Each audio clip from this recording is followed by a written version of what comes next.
So one of the challenges that we run into a lot, we're talking about Agile, we're talking about Scrum, Kanban, any of these, anything really within Agile, people talk about empiricism. And empiricism is just inspect and adapt and be transparent. So inspection, adaptation, and transparency.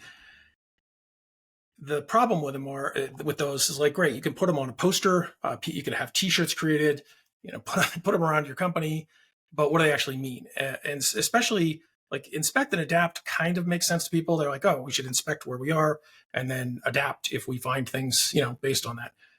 And transparency kind of goes alongside that to some extent of like, you have to be able to see the stuff.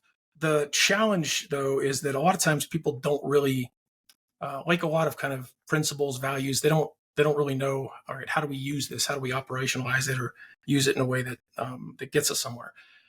And so the idea of a transparent business decision is you really almost have to look at the opposite. So people make business decisions all the time in organizations. A very common one is people say, probably the most common one.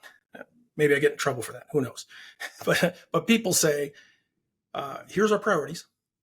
And then somebody else comes along and gives a team, gives a whole department, gives a whole business unit, a bunch of other things to do that are outside of those priorities.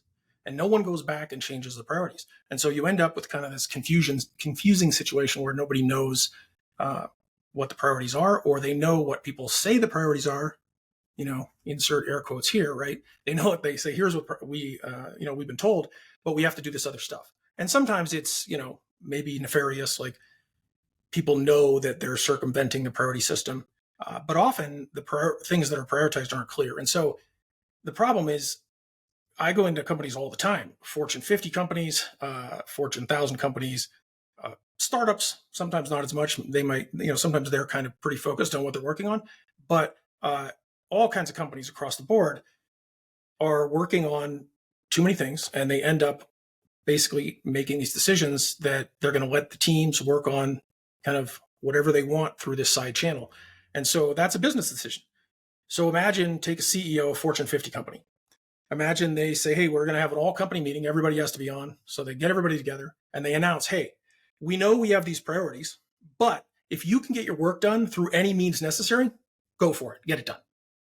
Now, I don't know a CEO who would do that, yet pretty much all of them are.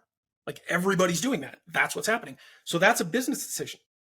They've made a business decision that that's how they're going to operate their business, and it's not transparent. So make it a transparent business decision. Either say that's how you're going to do business, or actually get into the problem.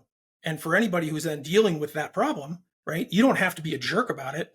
Right? You could say it compassionately, but start to actually make it transparent. Make it transparent of here's why we didn't get this done. Right? Not as an excuse. Hey, we worked on this other stuff that must be a higher priority. And somebody should come along and go, why would you work on that stuff? Well, because of this and this and this. The same thing we've done for the last 10 to 15 years. This person came to us with this stuff. And who is this person? Might have even been the CEO, right? So there's got to be some kind of process there. So that's just one simple example, not so simple to solve, but definitely a simple example of what a transparent business decision would look like. Just everything you're working on, make sure it's transparent. And you can do that with anything, with literally anything that's going on that doesn't seem to make sense to you. Make it transparent and see if everybody's like, yeah, that's okay. And if they're not, then suddenly they're going to be helping you deal with the problem instead of you just continuing to try to, hey, we have too many priorities. We have too much work to do. It sounds like you're complaining. Great. Assume that someone made a business decision that that's how they want to operate the business. Because if they've been doing that for years, it seems like they have. So again, don't have to be a jerk. The beautiful thing, you don't even have to be stressed about it because that's how everybody wants to operate, right? Your job though, is make sure it's transparent what's going on. And that's kind of the basics of transparent business decision.